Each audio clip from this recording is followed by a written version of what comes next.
श्रीचैतन्यमनोभीष्टं स्थापितं येन भूतले स्वयं रूपः कदा मह्यं ददाति स्वपदान्तिकं। वन्देऽहं श्रीगुरोः श्रीयुत्पत्कमलं श्रीगुरून् वैष्णवांश्च श्रीरूपं सागरजातं सागररघुनाथान्वितं तं सजीवं साद्वैतं सावधूतं परिजनसहितं कृष्णचैतन्यदेवं श्रीराधाकृष्णपादान् सगणललिता श्रीविशाखान्वितांश्च। हे कृष्ण करुणा सिंधु दीनबंधु जगतपते गोपेश गोपिका कांत श्रीराधाकांत नमोस्तुते। तप्त कांचन गौरांगी श्रीराधे वृंदावनेश्वरी वृषभानुसुते देवी प्रणमामि हरिप्रिये। वाञ्छाकल्पतरुभ्यश्च कृपा सिन्धुभ्य एव च पतितानां पावनेभ्यो वैष्णवेभ्यो नमो नमः। कृष्णाय वासुदेवाय हरये परमात्मने प्रणतः क्लेशनाशाय गोविन्दाय नमो नमः। कृष्णाय वासुदेवाय देवकीनन्दनाय च नन्दगोपकुमाराय गोविन्दाय नमो नमः। सच्चिदानन्दरूपाय विश्वोत्पत्त्यादिहेतवे तापत्रय विनाशाय श्रीकृष्णाय वयं नमः। श्रीरामाय वयं नमः। श्रीगौराय वयं नमः। पञ्चतत्त्वात्मकं कृष्णं भक्तं रूपस्वरूपकं भक्तावतारं भक्ताख्यं नमामि भक्तशक्तिकं। नीलाचलनिवासाय नित्याय परमात्मने बलभद्र सुभद्राभ्यां श्रीजगन्नाथाय ते नमः। जगदानन्दकन्दाय प्रणतार्थहराय च नीलाचलनिवासाय श्रीजगन्नाथाय ते नमः। नमो ब्राह्मण्यदेवाय गोब्राह्मण्यहिताय च जगद्हिताय कृष्णाय गोविन्दाय नमो नमः। नमो महावदन्याय कृष्णाप्रेमप्रदायते कृष्णाय कृष्णचैतन्य नामने गौरतविषे नमः। नित्यानन्द नमस्तुभ्यं प्रेमानन्दप्रदायिन् कलोकलमासनासाय श्रीजानवः पतये नमः। जय श्री कृष्ण चैतन्य प्रभु नित्यानंद श्री अद्वैत गदाधर श्रीवासादि गौर भक्तवृंद। हरे कृष्णा कृष्ण कृष्ण हरे हरे हरे राम राम राम हरे हरे। हा नाथ रमण प्रेष्ठ क्वासी क्वासी महाभुज दास्यास्ते कृपणाय मे सखे दर्शय सिन्निधिम्। अहो भाग्यम गौर मार्गानुवर्तिनाम राधारमण देव यत्र यद्गुरुर्गुणमंजरी। श्री राधा रमण लाल की जय। हरे कृष्ण।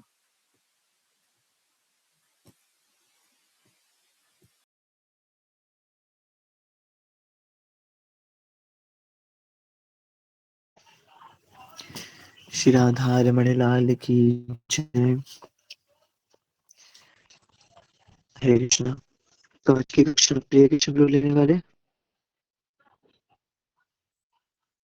राइट? हाँ, हरे कृष्ण प्रभु जी। आशीष प्रभु कक्षा लेने वाले प्रभु जी। आशीष को लेने वाले हैं, ठीक है। जय आनंद धाम प्रभु, प्लीज गो अहेड। प्रभु जी मतलब ऐसा था कि आशीष प्रभु ने बहुत रिक्वेस्ट करी कि वो क्लास ले ले, तो मैंने बोला ठीक है प्रभु जी आप ले लो। तो थैंक यू सो मच अरे आशीष प्रभु। जय जय जय जय जय, बिल्कुल बिल्कुल ठीक बात है। प्रभु जी रिक्वेस्ट कर रहे हैं तो उन्हीं को ही मौका मिलना चाहिए। हरे कृष्णा आप सभी को। एक्चुअली हुआ ये था कि मतलब सामने से प्रणव प्रभु को कॉल आया। वो कह रहे थे कि आशीष प्रभु आप तो हर बार ही लेते रहते हो, इस दास को थोड़ा मौका दो।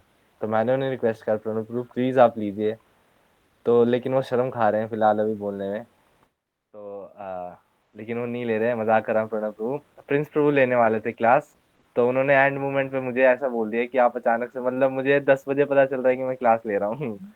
प्रभु जी मेरे को उनका 10 बजे मैसेज आया कि आप क्लास ले रहे हो। मैंने बोला प्रभु जी ये नहीं हो सकता, 10 बजे आप मेरे को बता रहे हो। अच्छा तो अब चलिए थोड़ा सच्चाई से वाकिफ होते हैं। सच्चाई ये है कि मतलब कि मैंने कुछ पढ़ा क्योंकि 10 बजे मुझे भी पता चल रहा है, तो मतलब मुझे उतना आइडिया नहीं है, बट लेकिन मैं प्रयास करता हूँ कि अगर कुछ हो पाए तो। मैंने एंड मोमेंट पे थोड़ा सा देख लिया था, तो मैं उसी को रखने का प्रयास करता हूँ आपके सामने, और बाकी थोड़ी गलती हो तो भी आप देख लेना। मैं पूरा नहीं कर पाऊंगा। उन्होंने ये बोला था प्रिंस प्रो ने कि स्टार्ट मैं कर दूंगा, एंड वो करेंगे। तो मैं थोड़ा देर में जितना हो सके उतना मैं रखता हूँ, फिर उसके बाद एंड प्रिंस प्रो करेंगे, ठीक है। श्री राधे। तो आप भक्तों का भगवान के सेवा के प्रति का ये प्रयास बहुत वांछनीय है, बहुत प्रेरणादायक है, और ये प्रयास ही भगवत धाम तक ले जा सकता है। Thank you so much all the devotees कि सब रमन परिकर की कक्षाओं को हम सीरियस ले रहे हैं और हम कक्षाओं में आ रहे हैं, कक्षा लेने का भी प्रयास कर रहे हैं। प्रिय कृष्ण प्रभु ने आज लिंक शेयर किया। मैं खुद बिल्कुल सो रहा था। 10 बजे किन्नी का कॉल आया स्कूल से, तो कॉल से उठा तब एकदम मेरी ध्यान नज़र गई कि हाँ, कक्षा का समय हो गया है और प्रिय कृष्ण प्रभु ने लिंक शेयर कर दिया था। तो जब प्रभु जी ने लिंक मैसेज डाला है प्रिय कृष्ण प्रभु ने आज की कक्षा में, मैं कक्षा तो ले लूँगा, नोट्स कौन बनाएगा? जय नोट्स प्रिय कृष्ण प्रभु बनाएँगे।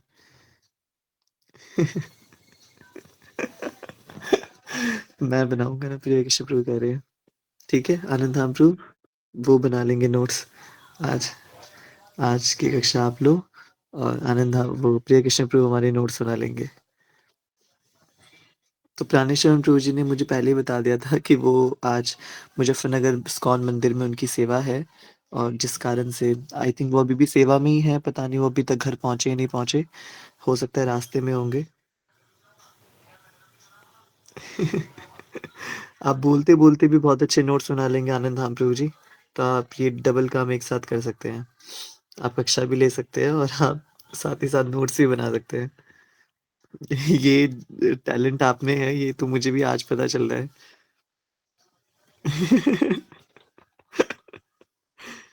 ठीक है, चलिए। आप सभी भक्तों का हार्दिक स्वागत है हमारे फागुन संकल्प के आज के षष्ठम दिवस के अंदर। अद्भुत फागुन संकल्प की कथा श्री गौर कथामृतम के भाव से चल रही है और हम श्री चैतन्य महाप्रभु के दिव्य चरितामृत को जानने का प्रयास कर रहे हैं। श्री चैतन्य महाप्रभु के चरित्र को जानने के भिन्न-भिन्न सोर्सेस, रेफरेंसेस हमारे पास उपलब्ध है, परंतु मन में ऐसी मेरी इच्छा है कि हम कुछ चैतन्य चरितामृत के प्यारों का अवलोकन करके श्रीमन चैतन्य महाप्रभु और गौर कथामृतम को करें, तो सर्वाधिक उपयुक्त होगा। कल से मेरा पूरा प्रयास रहेगा कि हम कक्षा को और थोड़ा इनोवेटिव बनाएँ, कुछ पावर पॉइंट प्रेज़ेंटेशंस और कुछ और चीज़ें मैं आप सबकी सेवा में ला सकूँ। और परंतु जितना भी अभी मेरे पास चीज़ें उपलब्ध हैं, उनके माध्यम से हम जानने का प्रयास करते हैं और सबसे मूल तो चैतन्य चेतामृत ही है। चेतामृत से जानने का प्रयास करते हैं। भक्तों का हृदय से धन्यवाद। हमारे प्रिय कृष्ण प्रभु जी, प्राणेश्वर प्रभु जी, आनंद धाम प्रभु जी सभी का कक्षा के लिए जो भी मैनेजमेंट आप सभी ने किया एंड प्रिय कृष्ण प्रभु जी ने कक्षा का लिंक एंड मैसेज शेयर किया।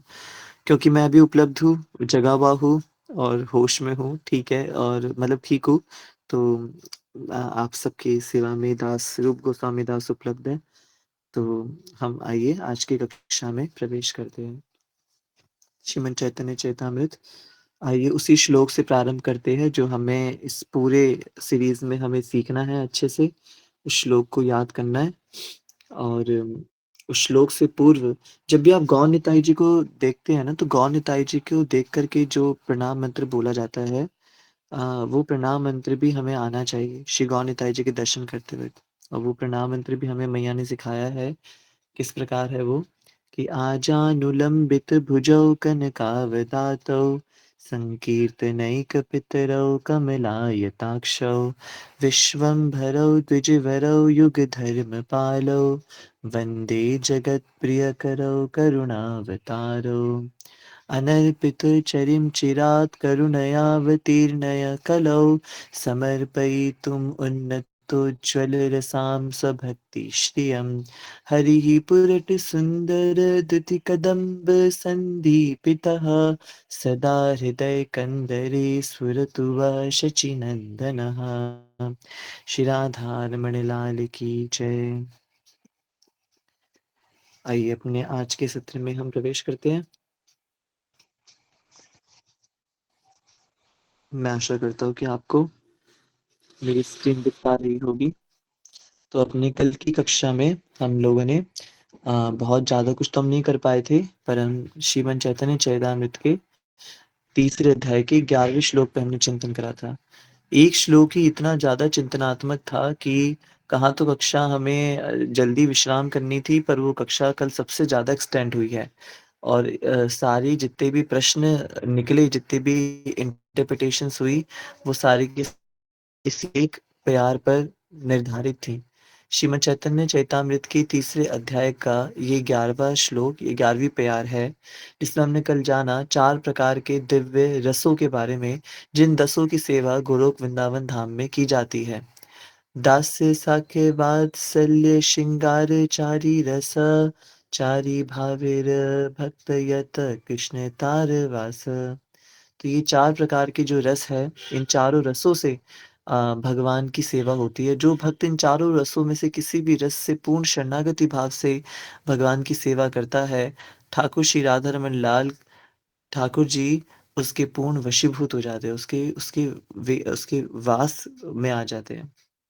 तो इसके परपट में प्रभुपाद जी बताते हैं कि यूँ तो 5 रस होते हैं और इनमें से सबसे पहला रस शांत रस होता है। परंतु नित्य गोलोक वृंदावन में शांत रस वास्तव में उतना प्रधान रस नहीं है। अ, इसका कारण ये है कि जब भी नोअर और नोन के बीच का संबंध बढ़ने लगता है, वो व्यक्ति जिसको हमें जानना है और वो व्यक्ति जिसको जानना मतलब जिसने जानना है, तो नोअर एंड नोन ये जब दोनों के बीच के जब संबंध प्रगाढ़ होने लगते हैं, तो इनके बीच में कुछ लविंग एक्सचेंजेस स्टार्ट होने लगते हैं, कुछ रेसिप्रोकेशन स्टार्ट होने लगते हैं, और वो रेसिप्रोकेशंस की वजह से ही शांत रस गोलोक वृंदावन का प्रधान रस नहीं है।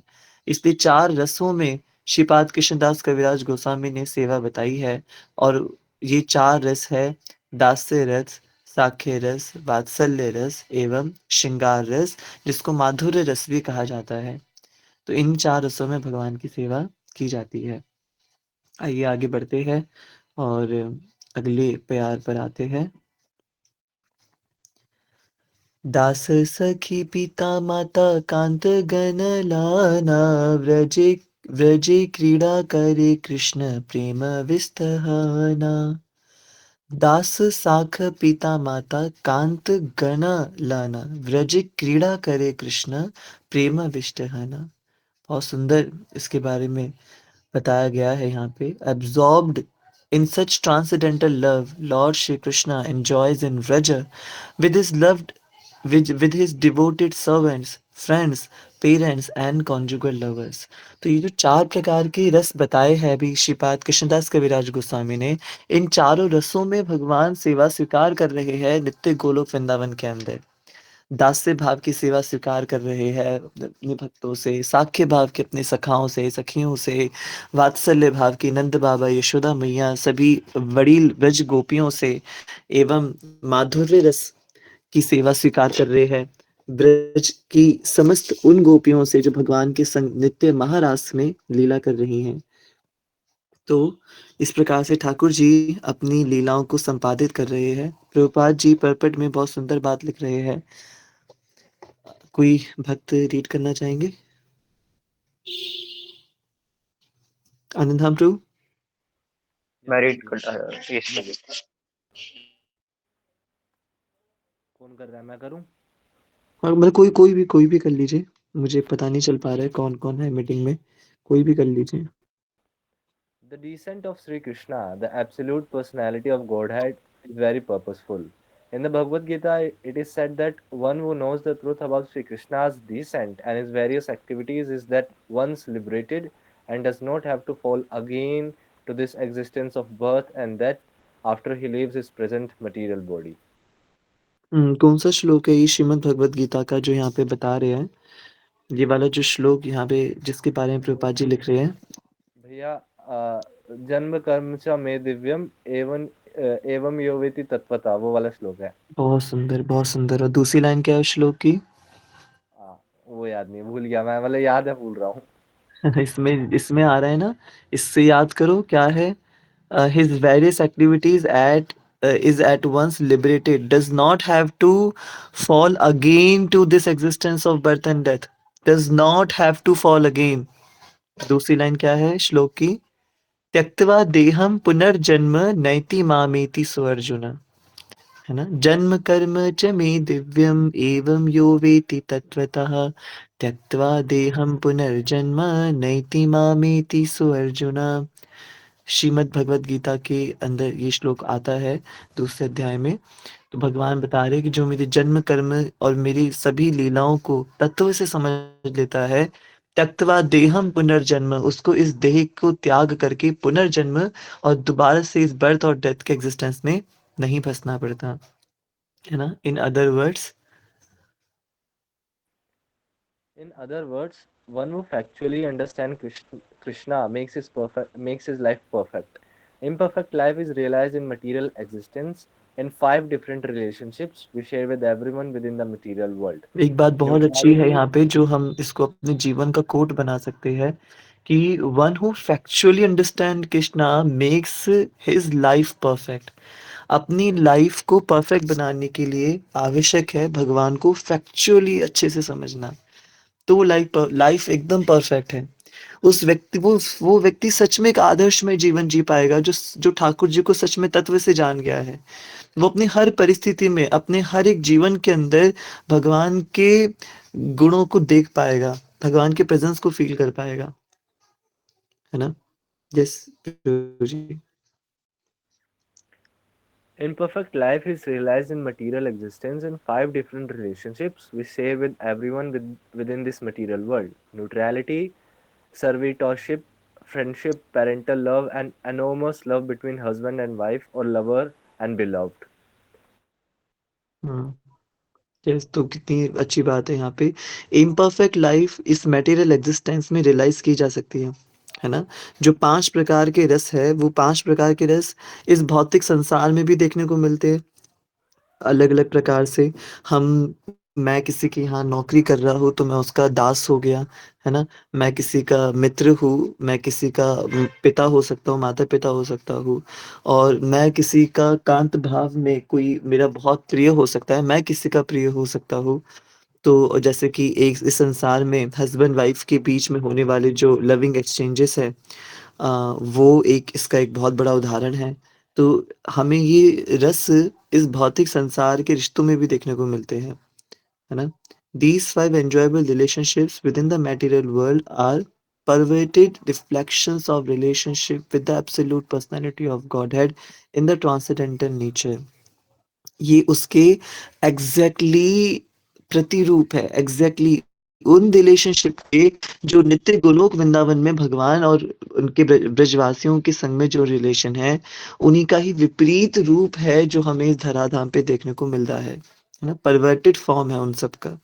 सो ऊर्ध्वमूलमधः शाखम अश्वत्थम प्राहुरव्ययम्।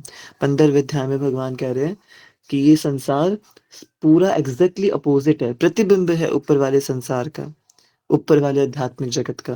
तो ये आध्यात्मिक जगत में जिस प्रकार के इन रसों की उपासना की जाती है भगवान के संग में, वो रस हमें इस भौतिक संसार में भी देखने को मिलते हैं। कारण यही है कि जीवात्मा को वो कृत्रिम दुनिया चाहिए थी ना, वो आर्टिफ़िशियल दुनिया चाहिए थी। बच्चे को किचन सेट से खेलना था, अपनी मैया को देखते-देखते। तो एक जीवात्मा के मन में भी देखते-देखते ये भाव आया कि भई मुझे भी ठाकुर जी की तरह ये खेल करना है, मुझे भी ठाकुर जी की तरह एक्सचेंजेस करने हैं। मैं भी चाहता हूँ कि मैं वो पर्सन बनूँ जो किसी का हस्बैंड हो, मैं चाहता हूँ कि मैं भी किसी का फादर बनूँ, मैं चाहता हूँ मैं भी किसी का सेवायत दास्य बनूँ, मैं किसी का फ्रेंड बनूँ। वो अलग-अलग रसों में मैं भी वो फ़ील करना चाहता हूँ, मतलब भगवान बनने की जो लालसा है एक व्यक्ति के अंदर, तो वो सारे रिलेशनशिप एग्ज़ैक्टली इस संसार में भी देखने को मिलते हैं, पर वो वास्तव में उसके एग्ज़ैक्टली अपोज़िट ही है, उसी के प्रतिबिंब स्वरूप है जो नित्य गोलोक में इन रसों की उपासना हो रही है। That absolute personality Shri Krishna descends to revive the 5 eternally existent relationships. Thus, he manifests his transcendental pastimes in Vraja so that people may be attracted into the sphere of activities and leave aside their imitation relationships with the mundane. Then, after fully exhibiting all such activities, the Lord disappears. तो ठाकुर जी इस जगत में प्रकट होते हैं अपने और ब्रजवासियों के संग में उन सारे लविंग एक्सचेंजेस को इस मटेरियल वर्ल्ड में प्रकट करने के लिए, ताकि लोग आकर के देखें कि भगवान और उनके ब्रजवासियों में वास्तव में कैसे लविंग एक्सचेंजेस होते हैं। वो सिर्फ कलोल काल्पनिक घटनाएं नहीं है, सिर्फ कथाओं में कहने वाली बात नहीं है। ठाकुर जी खुद प्रकट होते हैं, बार बार युगों में प्रकट होते हैं अपने लीलाओं को प्रदर्शित करने के लिए। द्वापर में प्रकट हुए, कली में प्रकट हुए, वो प्रकट होके एक्सचेंजेस शो करते हैं और बताते हैं कि इस दुनिया में सच्चे भाव से कैसे रसों की सेवा की जा सकती है, ताकि एक व्यक्ति, एक जीवात्मा इस भौतिक संसार के उन झूठे अपवित्र रिश्तों से और उन झूठे अपवित्र रसों से बच करके भगवान के संग में अपनी लीला को संपादित कर सके। कृष्ण क्यों आते हैं धरती के अंदर? यदा यदा ही धर्मस्य ग्लानिर्भवति भारत। तो ये तो बहुत बात का कारण है, बहुत बात का कारण है। ठाकुर जी क्यों आते हैं? एक ट्रेलर देने के लिए आते हैं अपना, कि नित्य गोलोक वृंदावन में कैसी लीला घटित होती है, उसका एक ट्रेलर, उसकी छवि दिखाने के लिए आते हैं संसार के अंदर, ताकि भक्त भी उसको देख करके खूब आनंदित हो जाए। श्री सुखदेव गोस्वामी जी संपूर्ण श्रीमद् भागवत का श्रवण करने के लिए कैसे माने थे?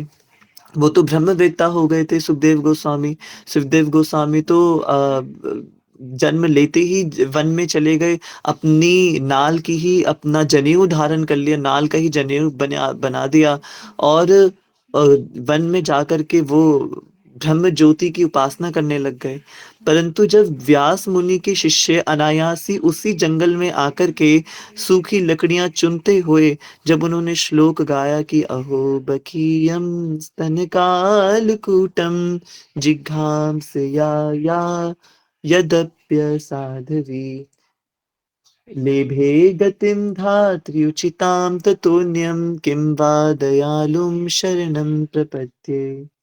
जब ये श्लोक गाया, सुन के इतनी जिज्ञासा बढ़ गई सुखदेव गोस्वामी जी की कि अहो बकीयम स्तनकालकूटम, ऐसे ठाकुर, ऐसे कौन है जो एक राक्षसी बकासुर की बहन पूतना आई और उसने भगवान को मारने की इच्छा से भगवान को विष पिलाने का दुस्साहस किया, पर ठाकुर जी ने वो विष पिलाती हुई पूतना में भी माता के दर्शन कर लिए और उसको अपने गोलोक वृंदावन में धात्री अपनी माता की पदवी प्रदान कर दी। कम वा दयालुम शरणम प्रपद्ये, उनसे ज्यादा दयालु कौन होगा?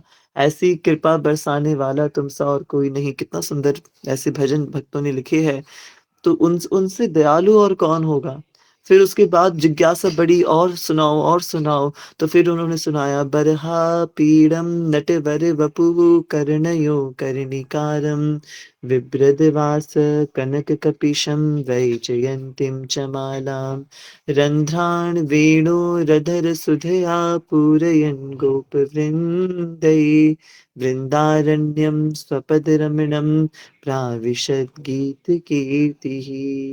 तो ठाकुर जी एक ऐसा व्यक्ति जिसने पूतना जैसी राक्षसनी को धात्री अपनी माता की पदवी प्रदान कर दी अपने नित्य गोलोक वृंदावन में, वो कौन है? वो बरहा पीड़म नटवर वपुः कर्णयो कर्णिकारम। उनके रूप का दिव्य वर्णन जब व्यास मुनि के शिष्यों ने किया, श्रीमद् भागवत के इन 2 श्लोकों को सुनकर के श्री सुखदेव गोस्वामी पूर्णतः एकदम अचल, एकदम विचलित से हो गए, और उनको हुआ कि मुझे जानना है इनके विषय में कि ये कौन है।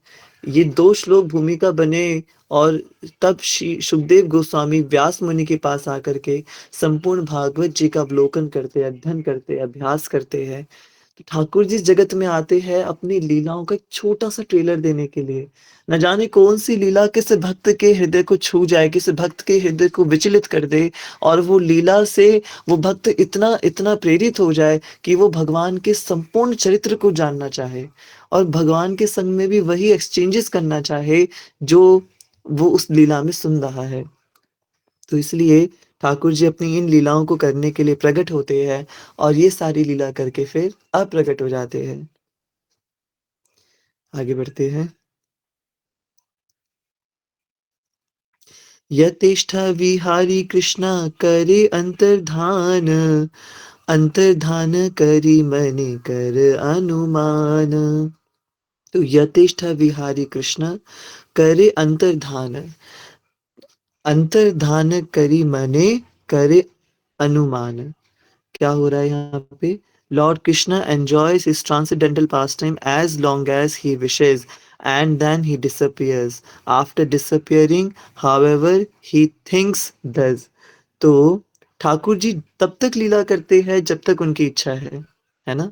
तब तक लीला करते हैं जब तक वो चाहे। यथेष्ट, यथा इष्ट, यथेष्ट जो शब्द है यहाँ पे, ये जो यथेष्ट पहला शब्द दे रखा है, इसका संधि विच्छेद किस प्रकार होगा? यथा इष्ट, यथा यानी जितनी, इष्ट का मतलब इच्छा, यथा इष्ट जितनी उनकी इच्छा है। यथेष्ट विहारी कृष्णा, विहार करने का मतलब है आनंद करना, है ना, एंजॉय करना। तो यथेष्ट विहारी कृष्णा करे अंतर्धान, अपने अनुसार खूब खूब लीला करके, जितनी चाहे वो उतनी लीला करे, जितने वर्ष चाहे वो उतनी लीला करे। और जब उनको लगता है कि हाँ मैं ठीक है, मैंने बहुत लीला कर ली, तब वो अंतर्धान हो जाते हैं। और अंतर्धान होने के बाद ठाकुर जी फिर अपने गोलोक में जाकर के कुछ इस प्रकार से अनुमान करते हैं, यानी कुछ सोचते हैं, है ना, कुछ सोचना प्रारंभ करते हैं। क्या सोचते हैं ठाकुर जी? चिरकला नाही करी प्रेम भक्ति दान, भक्ति बिना जग तेर नहीं अवस्थान। बहुत सुंदर प्यार है। लिखा है, for a long time I have not bestowed unalloyed loving service to me upon the inhabitants of the world, without such loving attachment the existence of the material world is useless. वो completely useless है। क्या बोले? चिरकाले नहीं करी, चिरकाल से, चिरकाल यानी बहुत लंबे समय से, नहीं करी, नहीं किया है मैंने प्रेम भक्ति दान।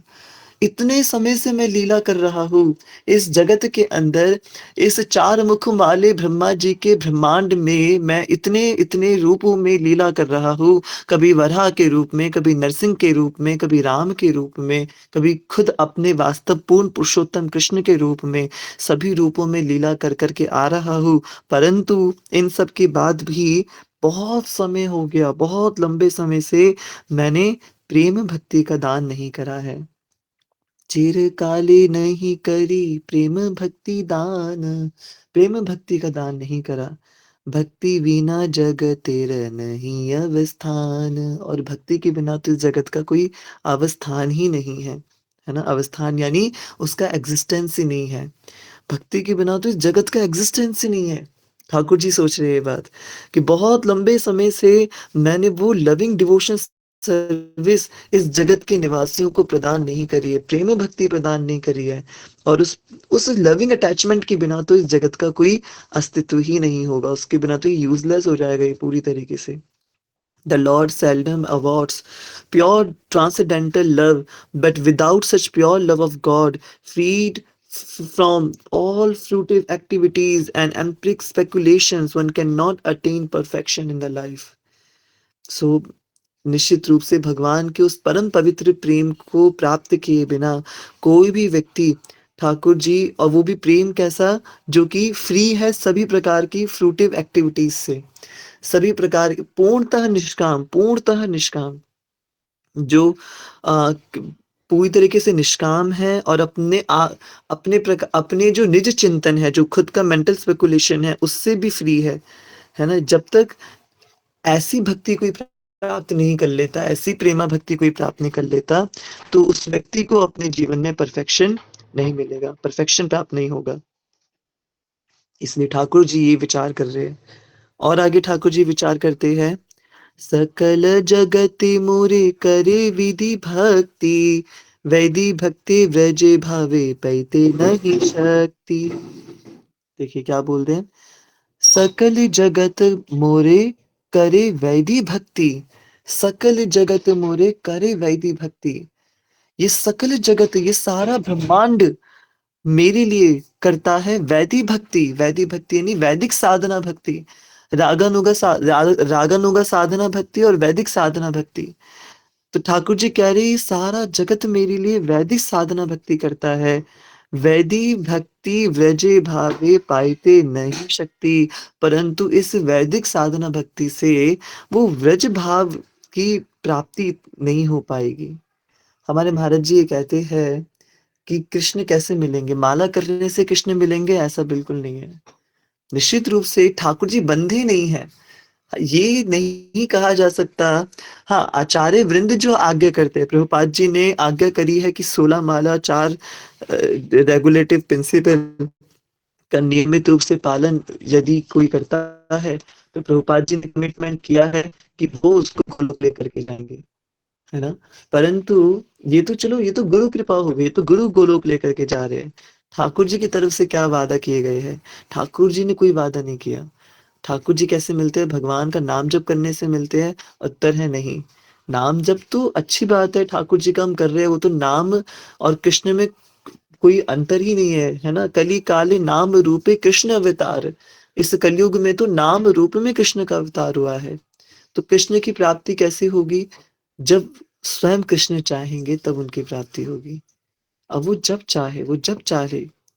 तो वैदिक साधना भक्ति हमें भगवान से अटैचमेंट करवा सकती है, नाम से हमें अटैचमेंट करवा सकती है, परंतु वो जो व्रज भाव है, वो व्रज भाव तो बिना भगवान की इच्छा के किसी भी व्यक्ति को नहीं मिल सकता। तो यहाँ पे ठाकुर जी बता रहे हैं कि everywhere in the world people worship me according to the spiritual injections. वैदिक साधना भक्ति के अनुसार इस संपूर्ण जगत में लोग मेरी वर्शिप कर रहे हैं, लोग मेरी पूजा कर रहे हैं, सेवा कर रहे हैं। But simply by following such regulative principles, one cannot attain the loving sentiments of the devotees in Vrajbhumi। बहुत इंपॉर्टेंट बात है। सिर्फ ये रेगुलेटिव प्रिंसिपल्स फॉलो करने से किसी ऐसा नहीं है कि किसी को ये जो व्रजवासी जो भक्त जो व्रज भूमि में रहने वाले भक्त हैं, उन व्रज भूमि में रहने वाले भक्तों के सेंटिमेंट्स को कोई अटेन कर पाए, कोई प्राप्त कर पाए। वैदिक साधना भक्ति करना खूब आनंद की बात है, पर उन वैदिक साधना भक्ति के नियमों को करते करते कि मेरा माला का इतना नियम है और मैं इतने नियम से इतनी माला कर रहा हूँ, इसका ये अर्थ बिल्कुल नहीं है कि वो व्यक्ति व्रज भूमि पे रहने वाले भक्तों का भाव प्राप्त कर ले। इसका मतलब ये बिल्कुल नहीं है कि हम अपनी वैदिक साधना भक्ति छोड़ दें, हम भी रागानुगा साधना भक्ति की ओर आगे बढ़ने लगे, वो तो बहुत ही अलग ही सिचुएशन पे व्यक्ति पहुंच जाता है। इसका अर्थ ये बिल्कुल नहीं है। मात्र अर्थ ही यहाँ पे ये बताया जा रहा है कि हम जो हरिनाम माला कर रहे हैं, हम जो हरे कृष्ण महामंत्र की माला कर रहे हैं, वो माला हमें हमारे सामने साक्षात नाम रूप में भगवान को प्रकट कर रही है। परंतु व्रजवासियों का जो भाव है, वो तो भगवान की कृपा से ही मिलेगा। बिल्कुल भगवान की कृपा से मिलेगा। आप ये नहीं कह सकते कि मुझे व्रज प्रेम या व्रज भाव, जो आजकल कहते हैं ना गोपी भाव मिल गया, ये भाव मिल गया, वो भाव। व्रज भाव यहाँ पे मूलतः व्रजवासियों के भाव की बात हो रही है कि अगर मेरा भी भाव व्रजवासियों के भाव जैसा हो रहा है, मेरी भी सेंटिमेंट्स उनके सेंटिमेंट्स जैसे हो रहे हैं, व्रज भूमि में रहने वाले भक्तों के जैसे हो रहे हैं, इसका मतलब इसका कारण मेरी खुद की भक्ति बिल्कुल नहीं है। भली मैं 64 माला जब भी क्यों ना करता हूँ, मन में ये विचार नहीं आना चाहिए कि क्योंकि मैं इतना इतना जप कर रहा हूँ, उसकी वजह से मुझे ये व्रज भाव प्राप्त हो रहा है, मेरे सेंटिमेंट्स चेंज हो रहे हैं। ऐसा बिल्कुल नहीं है। हम जप कर रहे हैं वो अपनी और भगवान की प्रसन्नता के लिए कर रहे हैं, पर व्रज भाव हमें मिला है, उसका मात्र और मात्र कारण भगवान की इच्छा है, भगवान की खुद की कृपा है। और ये अगेन ये भगवान ही सोच रहे हैं, है ना, कि व्रज भाव तो मैं ही दे सकता हूँ और व्रज भाव तो और कोई दे भी नहीं सकता, है ना। व्रज भाव से मैं ही प्रदान कर सकता हूँ। चाहे कोई कितनी साधना कर ले, फिर भी उसको अपनी साधना के बल से व्रज भाव नहीं मिल सकता। तो आगे ठाकुर जी विचार कर रहे हैं, ऐश्वर्य ज्ञानी ते सब जगत मिश्रित, ऐश्वर्य शिथिल प्रेमे नहीं मोरा प्रीता। ऐश्वर्य ज्ञानी ते सब जगत मिश्रित, बोला हुआ है। ठाकुर जी कह रहे हैं कि नोइंग माई ऑपुलेंसेस, मेरे वैभव को, ऐश्वर्य को जानना, the whole world looks upon me with awe and veneration, but devotion made feeble by such reverence does not attract me. तो क्या कह रहे ठाकुर जी, ऐश्वर्य ज्ञानेते सब जगत मिश्रित, ये मेरे ऑपुलेंसेस को जान के जो जगत मेरी सेवा करता है, ऐश्वर्य शिथिल प्रेम, ऐश्वर्य यानी कि उस ऐश्वर्य के कारण जो मेरी सेवा कर रहा है ना, वो उस ऐश्वर्य से बंधा हुआ है। ऐश्वर्य शिथिल प्रेम नहीं मोरा प्रीत। ऐसी ऐसी वर्शिप में मेरी प्रीति नहीं है, नहीं मोरा प्रीत। मेरा ट्रैक्शन उसमें नहीं है, ऐसी भक्ति में मेरा ट्रैक्शन नहीं है। वास्तव में मैं ठाकुर जी को इसलिए सेवित कर रहा हूँ क्योंकि वो षडभगधारी है, षडभगधारी है, इसलिए वो भगवान है ना। परंतु भगवान को ये भक्ति पसंद नहीं है, ठाकुर जी को ये भक्ति प्रिय नहीं है। बहुत सुंदर बात यहाँ पे प्रभुपाद जी लिख रहे हैं इसके परपट में। After his appearance Lord Krishna thought that he had not distributed the transcendental personnel dealings with his devotees in Dasya, Sakhya, Vatsalya, and Madhurya. One may understand the science of Supreme Personality of Godhead from the Vedic literatures and thus become a devotee of Lord and worship Him within the regulative principles described in the scriptures. But one will not know in this way how Krishna is served by the residents of Vrajabhumi. पूरी बात का सार ये है जो यहाँ प्रभुपाद जी समझाना चाह रहे हैं कि इस भगवान प्रकट होने के बाद भगवान श्री कृष्ण सोचते हैं कि अभी तक उन्होंने अब ये जो दास से साख्य वात्सल्य और माधुर्य रस की जो ये लीलाएं हैं, ये इन्होंने भक्तों को बांटी नहीं है ना, भक्तों को भी डिस्ट्रीब्यूट नहीं करी है। ठीक है, ठाकुर जी को भगवान को कोई समझ सकता है वैदिक लिटरेचर को पढ़ करके, इसलिए भगवान के जो भक्त है वो शास्त्रों का अध्ययन करते हैं, हरि नाम जप करते हैं ताकि वो भगवान को समझ सके। पर शास्त्र अध्ययन करना, हरि नाम जप करने का अर्थ ये बिल्कुल भी नहीं है कि किसी व्यक्ति को व्रज भूमि में रहने वाले भक्तों का भाव भगवान श्री कृष्ण के प्रति समझ में आ जाए, ऐसा बिल्कुल नहीं है, या वो उसके बारे में जान जाए। आप कोई बड़े से बड़ा वैदिक लिटरेचर हम पढ़ ले, बड़े से बड़ी हम अनुष्ठान कर ले, जप कर ले, परंतु व्रजभूमि पे रहने वाले भक्तों का भगवान के प्रति क्या भाव है, ये सिर्फ और सिर्फ भगवान की कृपा से समझ में आ सकता है। One cannot understand the dealings of the Lord in Vrindavan simply by executing the ritualistic regulative principles mentioned in the scriptures.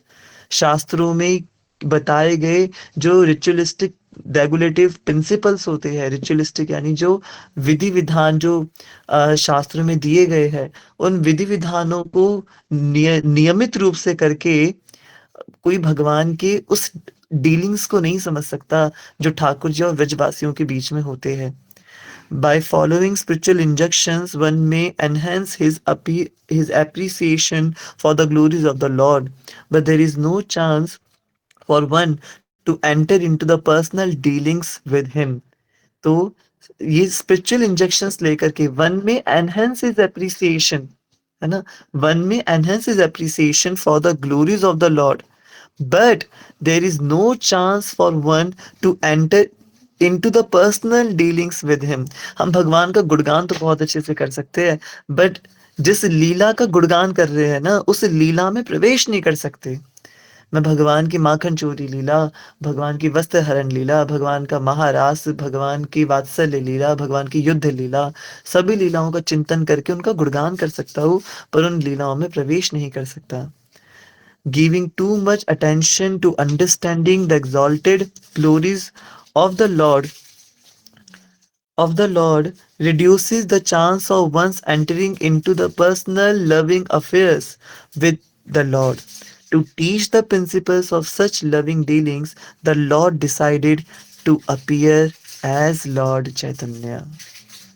है ना, उस अटेंशन को देने के लिए, giving too much attention to understanding the exalted glories of the Lord reduces chances of one's entering into the personal loving affairs. भगवान की जब हम बहुत बहुत ग्लोरीज गाने लगते हैं ना, इससे चांसेस कम हो जाते हैं किस चीज के, कि हम खुद भगवान की उस लीला में प्रवेश कर पाएंगे, क्योंकि कहीं ना कहीं वो भगवान का ऐश्वर्य प्रकट होने लगता है हमारे ग्लोरिफिकेशन के अंदर, भगवान का ऐश्वर्य प्रकट होने लगता है। ये जो इतनी कॉम्प्लिकेटेड सी बात है, सरल भाषा में कहा जाए तो उस प्रेममय डीलिंग्स को प्रदान करने के लिए जो भगवान और ब्रजवासियों के बीच में होती है, उस प्रेम को प्रदान करने के लिए जो संपूर्ण ब्रज से ला करके भगवान बरसाना धाम में श्रीमती राधा रानी को प्रदान करते हैं, और राधा रानी उन्मादनी होकर के दोनों हाथों से अपनी श्रीजी अटारी से इस संपूर्ण ब्रज के सभी भक्तों को लुटा देती हैं, दोनों हाथों से लुटा देती हैं। इसी लीला को करने के लिए भगवान श्री कृष्ण श्रीमन चैतन्य महाप्रभु के रूप में प्रकट होते हैं। श्री राधा रमण लाल की जय। तो आज हमने कहाँ तक पढ़ लिया? आज हमने 16th प्यार तक पढ़ा, और 16 प्यार तक हमने इसको समझने का प्रयास किया। आशा करते हैं कि सत्र खूब आनंद दे रहे होंगे, और सत्र में हमें काफ़ी कुछ सीखने को मिल रहा होगा। श्रीमन चैतन्य महाप्रभु के ऊपर बहुत दिव्य चर्चा हो रही है, महाप्रभु के चरित्र के ऊपर। अभी तो महाप्रभु के प्रकट होने के पूर्व की ही हम अभ्यासों को पढ़ रहे हैं। इतना मुझे विश्वास है कि हम कुछ जान पाए ना जान पाए, परंतु हमारा ज्ञान बहुत अधिक वर्धन होगा। चैतन्य चैतामृत का अवलोकन करते करते फागुन संकल्प के अंत आते आते तक हमारा ज्ञान बहुत ज्यादा बढ़ चुका होगा, शास्त्रों का ज्ञान बहुत बढ़ चुका होगा। यस प्रिय कृष्ण प्रभु जी, आप कुछ कह रहे थे? प्रभु जी, मैं ये पूछ रहा था, जैसे कि आपने बोला कि जो कि भगवान की लीलाओं का वर्णन करते करते भी उनका ऐश्वर्य बीच में आ जाता है, तो तब भी हमें प्रेम प्राप्ति हो, तो कंफर्म नहीं है। तो मैं ये पूछ रहा था प्रभु जी, जैसे कि मतलब थोड़ी बात समझ सी नहीं आई ये लास्ट वाली, मतलब कि भगवान की लीला का गायन कर रहे हो, उसके बाद भी भगवान का प्रेम प्राप्त नहीं होगा। जैसे कि भगवान की माखन चोरी लीला है, मतलब देखा जाए तो वो भी माधुर्य रसी है हमारे लिए, तो उसके बाद भी भगवान का प्रेम प्राप्त नहीं होगा, तो वो कैसे? बहुत सुंदर। बात ये है पिंसू जी कि भगवान की लीलाओं का बहुत अधिक गुणगान करना से यहाँ पे मतलब है भगवान के किसी भी ऑपुलेंस को प्रकट करना। जो भगवान के षडभग होते हैं ना, मैं भगवान की कोई भी लीला वर्णित कर रहा हूँ, उसकी उसकी महिमा गान कर रहा हूँ। अ, उसकी महिमा गान करने से चांसेस कम हो जाएँगे मेरी उस लीला में प्रवेश करने के। जैसे आपने माखन चोरी लीला कहा, तो भगवान की माखन चोरी लीला तो चलो ये तो ब्रजवासियों की साथ की लीला हो गई, है ना? ब्रजवासियों की संग की लीला हो गई। या चलो ठीक है, हम यही ले लेते हैं। माखन चोरी लीला का उदाहरण मैंने लिया, मुझे बहुत पसंद आई माखन चोरी लीला। अब मैं माखन चोरी लीला पर चिंतन कर रहा हूँ। अब ये निर्भर करता है कि वो चिंतन कैसा है। संभवतः भगवान की कृपा है हमारे ऊपर, हम तो चैतन्य चरितामृत पढ़ रहे हैं, इसलिए हमारे लिए ये बात समझना थोड़ा मुश्किल है। हम पे तो हम सब पर कृपा है, इसलिए हम ब्रजवासियों के भाव को सीख पा रहे हैं। आपको मैं एक बात बताऊँ, मुझे आज अभी याद आ रहा है कि शृणुताम स्वकथा कृष्ण पुण्य श्रवण कीर्तनात् हृदय अस्थो ही भद्राणी विधुनोति सुहृद सताम। श्रीमद् भागवत के दूसरे स्कंद के ये मंगलाचरणात्मक श्लोक है, जो श्री सुखदेव गोस्वामी जी बोलते हैं। इसमें कह रहे शृणुताम स्वकथा कृष्णम पुण्य श्रवण कीर्तनात्। हे कृष्ण, आपकी कथा सुनकर के हम आपके कथा में प्रवेश कर जाते हैं। शृणुताम स्वकथा कृष्णम पुण्य श्रवण कीर्तनात्। इसका पुण्य क्या मिलता है हमें कि हम खुद उस कथा में प्रवेश कर जाते हैं, कथा सुनते सुनते। सुखदेव गोस्वामी ये बात कह रहे हैं भागवतम के अंदर। और इसी की जब आगे के श्लोक आप पढ़ोगे ना, तो ये सारे श्लोक प्रकट कहाँ पे हुए हैं? ये सारे श्लोक प्रकट हुए हैं उद्धव कुंड पर। प्रभुपाद जी वर्णन करते हैं भागवतम में कि ये सारे श्लोक उद्धव कुंड पे प्रकट हुए हैं। ये मंगलाचरणात्मक श्लोक उद्धव जी के द्वारा भी यही श्लोक गाए गए हैं। तो उद्धव कुंड इसलिए बहुत दुर्लभ स्थान है। मुझे एकदम से ये उद्धव कुंड इसलिए याद आ गया कि हम सब भक्तों पर तो भगवान की विशेष कृपा है। हम सब ने उद्धव कुंड के दर्शन करे हैं, आचमनी करी है, व्रज भूमि में गए हैं, इसलिए हमें वो माखन चोरी लीला समझ में आ रही है। हम वो देख पा रहे हैं कि ठाकुर जी और गोपियों के बीच की माखन चोरी लीला कैसे हो रही है। तो जब हम उस पर चिंतन करेंगे, तो वास्तव में हम चिंतन करते करते करते करते उस लीला में अपने आप को प्रेजेंट पाएंगे, उस लीला में अपने आप को फील कर पाएंगे। परंतु मान लो कोई ऐसा व्यक्ति, हम यहाँ पे जो प्यार पढ़ रहे हैं ना, ये भगवान श्री कृष्ण अपने गोलोक में बैठ के विचार कर रहे हैं। भगवान श्री कृष्ण, जो अभी हमने अंतिम प्यार पढ़ी है ना, ऐश्वर्य ज्ञानेति सब जगत मिश्रिता, ऐश्वर्य शिथिल प्रेम नहीं मोर प्रीता। यहाँ पे दोनों प्यारों में ऐश्वर्य शब्द आया है, और ये जो प्यार है ये भगवान श्री कृष्ण के द्वारा बोली जा रही है। भगवान श्री कृष्ण ये सोच रहे हैं गोलोक में बैठ करके कि मेरा भक्त मेरी लीला का चिंतन कर रहा है, परंतु उसमें मेरी कृपा नहीं है, ब्रजधाम की कृपा नहीं है, तो वो मेरी किसी भी लीला को ऐश्वर्यमय लीला मान लेगा। कि देखो कृष्ण एक तरफ तो माता यशोदा के पास बैठ कर के क्रीड़ा कर रहे हैं, वहीं दूसरी तरफ कृष्ण गोपी के घर जाके माखन चुरा रहे हैं। तो इसका मतलब भगवान एक समय पर दोनों स्थानों पर उपलब्ध है। भगवान ने अपना इतना बड़ा एक्सपेंशन कर लिया। भगवान की जय हो, भगवान की जय हो, भगवान की जय हो। माखन चोरी लीला को मैंने एक ऑपुलेंट लीला में कन्वर्ट कर दिया। तो लीला का भाव क्या था, पर मैंने भाव क्या कर दिया, है ना? लीला का भाव कुछ और था, पर मैंने उस लीला को भगवान के षडभग लीला में परिणत कर लिया। परंतु जब वो लीला मुझे व्रजधाम जाकर के किसी व्रजवासी के द्वारा उद्धव कुंड जाकर के उद्धव कुंड के जल से आचमन करने के द्वारा, या फिर भगवान की स्वतः कृपा होने के कारण जब वो असली माखन चोरी लीला समझ में आती है कि कृष्ण यशोदा मैया के यहाँ पे तो बैठे ही हुए हैं, वो तो सदा के लिए बैठे हैं, और वही सेम वही कृष्ण गोपी के घर माखन चुरा रहे हैं। असली भाव तो ये है कि वो गोपी खुद चाहती है कि भगवान उनके घर पे आए और घर पे आकर के माखन चुराए। ये जो अंतरंग भाव है, ये जो भाव जब हमें समझ में आने लग जाएंगे, तो इसका मतलब ठाकुर जी की कृपा हो रही है, व्रज धाम की कृपा हो रही है हमारे ऊपर। हम सब कृपा पात्र हैं, हम सब बिल्कुल कृपा पात्र हैं, क्योंकि हम वृंदावन जा चुके हैं। मैं जब अपनी पहली वृंदावन यात्रा में गया था, उससे जब हम वापस आ रहे थे, तो बस में प्रश्नोत्तरी चल रही थी। आज के प्रभु जी के प्रश्न से मुझे वो प्रश्न एक याद आया। एक भक्त ने प्रश्न किया था कि प्रभु जी, मैं आज वृंदावन होके आ गया, अब इसके बाद मैं अपनी पूरी जिंदगी कभी वृंदावन ना जाऊं, कभी भी वृंदावन ना जाऊं, और मैं भक्ति भी छोड़ दूं, सब कुछ करना छोड़ दूं, तो मेरा क्या होगा? तो प्रभु जी ने कहा कि आप भक्तों के साथ एक बार वृंदावन हो आए हो, भक्तों के साथ एक बार वृंदावन हो आए हो, और आपने सप्त दिवालियों का दर्शन कर लिया है। अब आप इसके बाद पूरी जिंदगी वृंदावन ना जाओ, आप भक्ति का भी परित्याग कर दो, फिर भी आपका पतन नहीं होगा, आपका बिल्कुल पतन नहीं होगा, क्योंकि आप पे भगवान की कृपा हो गई है, क्योंकि आप एक बार ब्रज आ चुके हो, कभी पतन नहीं होगा, कभी भी आपका असंभव है आपका पतन हो जाए, क्योंकि आप भक्तों के संग में वृंदावन है और आपने सप्त दिवालियों का दर्शन करा। असंभव है कि आपका पतन हो।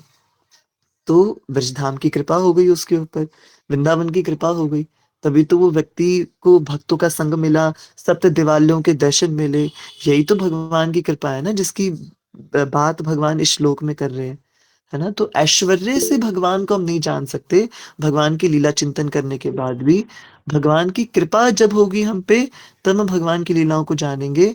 और फिर तब शृणुताम स्वकथा कृष्णम पुण्य श्रवण कीर्तनात्, जो सुखदेव गोस्वामी जी कह रहे भागवत में, फिर वो होगा कि भगवान की कथा सुनते सुनते हम भगवान की लीलाओं में एंटर कर रहे हैं, क्योंकि वहां पे ऑपुलेंस प्रकट नहीं हो रहे, क्योंकि भगवान को वो ऑपुलेंस वाली जो भक्ति है, वो उसमें भगवान की प्रीति नहीं है। ऐश्वर्य शिथिल प्रेम नहीं मोरा प्रीति, वो जो ऐश्वर्य है वो प्रेम को शिथिल कर देता है, उसमें मेरी प्रीति नहीं है। ठाकुर जी ये बात कह रहे हैं। ठीक है, प्रिय कृष्ण प्रभु जय। यस, अनुभव प्रभु जी। हरे कृष्ण भैया। भैया मेरे को एक चीज पूछनी थी, जैसे वो जो क्वेश्चन प्रिंस प्रभु का था, मतलब कि उसके रिलेटेड लेके, मतलब मेरे को जो समझ आया कि जैसे मैं अपना वो रखूंगा, आप बताना कि मतलब मैं सही हूँ कि नहीं। जैसे आपने ये जो अभी 3.16 वर्ष था उसमें बताया कि आपने बताया था कि भगवान बोलते हैं कि जो मेरा ऐश्वर्य जानकर मेरी भक्ति करता है वह मुझे प्रिय नहीं है। तो मतलब यहाँ मैंने ये समझा था कि ऐश्वर्य मतलब जो उनका जानता है कि जैसे भगवान महाशक्तिवान है, भगवान महाधनवान है, और जो भी मतलब दयालु है। फिर जो उनका ऐसा ऐश्वर्य जानता है कि भगवान से मैं ऐसे मांग लूंगा, क्योंकि भगवान तो सर्वशक्तिमान है ही, मैं उनसे थोड़ी शक्ति मांग लूंगा, या उनसे मैं धन दौलत मांग लूंगा, और ये सब जान के जो उनकी भक्ति में आता है, तो वो उन्हें प्रिय नहीं है, मतलब ऐसा मैंने समझा। और जैसे कोई जो उनकी लीला है, लीला से मतलब मुझे ये समझ आया, जैसे माखन चोरी या पूतना वाले कोई भी लीला है, तो जैसे भगवान भगवान होकर भी ऐसी ऐसी लीलाएं करते हैं, तो वो बल्कि ऐसी लीला सुन के ये पास्ट टाइम सुन के उनके प्रति हमारी प्रीति और बढ़ती है। मतलब ऐसा मैंने समझा। तो आप थोड़ा बताइए कि ये जो स्टार्टिंग बताया तो सही है कि नहीं? जो सेकंड अंडरस्टैंडिंग है अनुभव प्रभु जी, वो बिल्कुल ठीक है। सेकंड वाली जो अंडरस्टैंडिंग है कि भगवान लीला इसलिए करते ताकि भक्तों को भी सीखने को मिले, आनंद मिले और भगवान मतलब वो समझ सके। सेकंड अंडरस्टैंडिंग बिल्कुल ठीक है। फर्स्ट वाली जो अंडरस्टैंडिंग है उसमें थोड़ा सा करेक्शन है कि ऐसा नहीं है कि भगवान के ऐश्वर्य को जानने वाला भक्त भगवान को प्रिय नहीं है।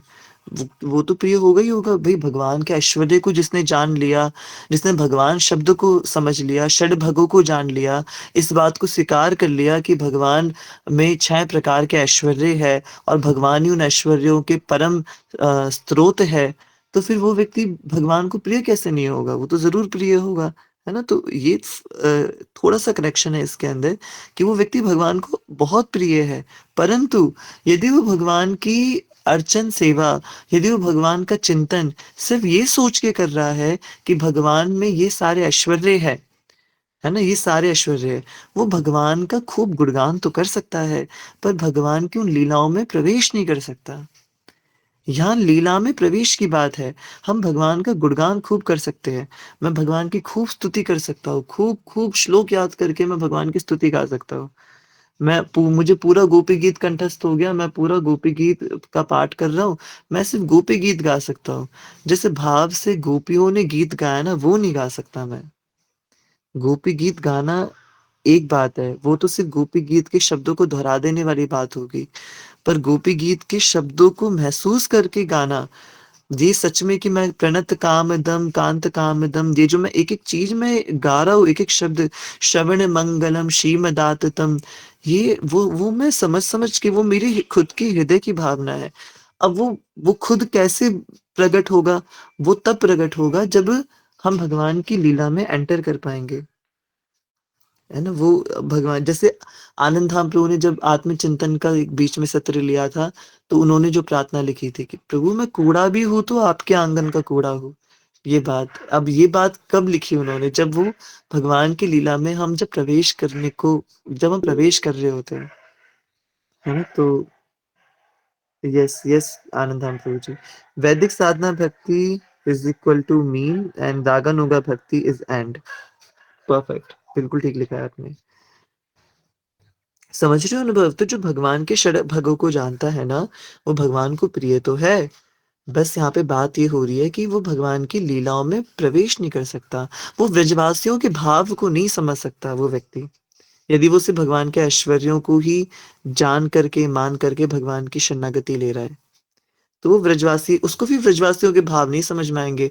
हमारे उद्धव जी भी तो यही इसी का उदाहरण है ना। भगवान के षडभगों को जानते थे अच्छे से, तो उनको यही नहीं समझ में आ रहा था कि यार भगवान तो सर्वव्यापी है, सब जगह व्याप्त है, सर्वशक्तिमान है, सर्वधनवान है, सर्व सौंदर्यमान है। तो फिर ऐसा क्यों हो रहा है कि ये इतना तड़प क्यों रहे हैं ब्रजवासी? इतना रो क्यों रहे हैं उनके लिए? उद्धव जी को भगवान के षडभग पता थे और वो भगवान के प्रिय भी बहुत थे। भगवान के बहुत अत्यंत प्रिय है उद्धव जी, है ना? परंतु व्रजवासियों का भाव नहीं जान पाए। व्रजवासियों का भाव कब जाना? जब भगवान की कृपा हुई। भगवान की कृपा कब हुई? और भगवान की कृपा कैसे हुई? वृंदावन जाकर के हुई। क्या प्रमाण है उद्धव जी पे भगवान की कृपा हुई? तो भगवान ने उनको वृंदावन भेजा। यही भगवान की कृपा का प्रमाण है ना? और वृंदावन गए तो वहां पे भक्तों का संग मिला, गोपियों का संग मिला। गोपियों का संग मिलते ही व्रजवासियों का भाव मिल गया और फिर तो सूखे सूखे गए उद्धव जी, गीले गीले लौटे थे। तो कैसी विचित्र बात है। तो इसलिए पहली अंडरस्टैंडिंग में थोड़ी-सी हमें बस चेंज करना है कि षडभग बिल्कुल अच्छी बात है और वो प्रिय भी है भगवान को, परंतु व्रजवासियों का भाव तो भक्तों की और भगवान की कृपा से ही समझ में आ सकता है। ठीक है? हम सब पे भगवान की कृपा है, जभी तो हम ब्रजवासियों का भाव, भगवान की लीलाएँ समझ पाते हैं। हम सब पे भगवान की कृपा है, तभी तो हम इतनी बार वृंदावन जा पाते हैं। वृंदावन तो एक बार जाना, वृंदावन के बारे में सोच लेना, संकल्प कर लेना कि मुझे वृंदावन जाना है, यही इस जीवात्मा के लिए उसके सबसे सर्वाधिक अथक प्रयासों से भी बढ़ के अनाधिकृत प्रयास है। सिर्फ़ सोच लेना मात्र कि मुझे वृंदावन जाना है। तो हम इतनी सहजता से कभी भी मुँह उठा कर के वृंदावन पहुँच जाते हैं, भगवान की इतनी कृपा है हम पे, तो ये बहुत विशेष बात है। इसलिए वृंदावन बहुत सावधानी, ब्रज भूमि पे जाना बहुत सावधानी का विषय है, बहुत सावधानी। वो या तो कोई हमारा सीनियर हमारे साथ हो जो हमें हमेशा मर्यादा में रखे ताकि हमसे भूल के भी भूल ना हो, या फिर हम खुद इतने एग्ज़ॉल्टेड हो या इतने आत्मचिंतनमय हो कि हम खुद अपने आप को संयमित रख सकते हैं। अपितु हमारे संग में कोई हमारा जूनियर भक्त हो जिसको हम अपना संग देने के लिए वृंदावन लेकर के जा रहे हैं, ताकि हम भी खुद संयमित रहे, सावधान रहे, सतर्क रहे और उसको भी रख सके। और इस सावधानी के साथ-साथ हर एक व्रज भूमि के स्थान पे, व्रज भूमि के कण-कण में हम वो प्रेम का अनुभव कर सकें, जिसके लिए व्रज भूमि जानी जाती है। तो ये असाधारण धाम है ठाकुर जी का, ये साधारण धाम नहीं है। तो हम चले जाते हैं बहुत आसानी से, वो बात अलग है, पर बहुत असाधारण धाम है श्री व्रज भूमि। तो इसके महत्व को हम लाख बार चले जाएँ व्रज भूमि में, इसका महत्व कम नहीं होना चाहिए बिल्कुल भी। किसी भी रूप में कम नहीं होना चाहिए। व्रज जाना बहुत विशेष है।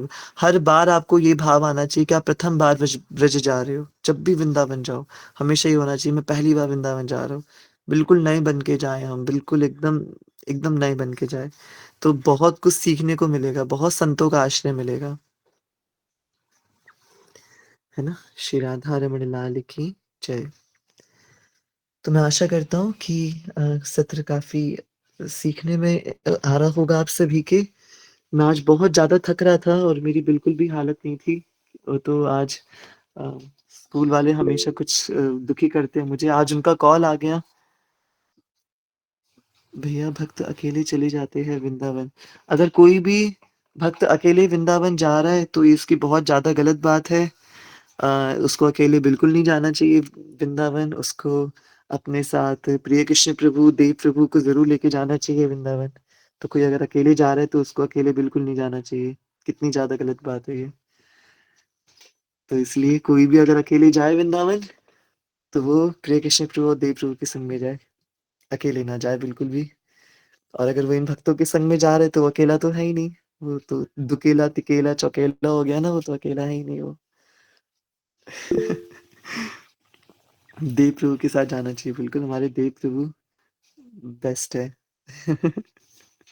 श्री राधे। आप सब भक्तों के लिए एक अनाउंसमेंट है, एक बहुत विशेष अनाउंसमेंट है। ऑल्दो अभी अम,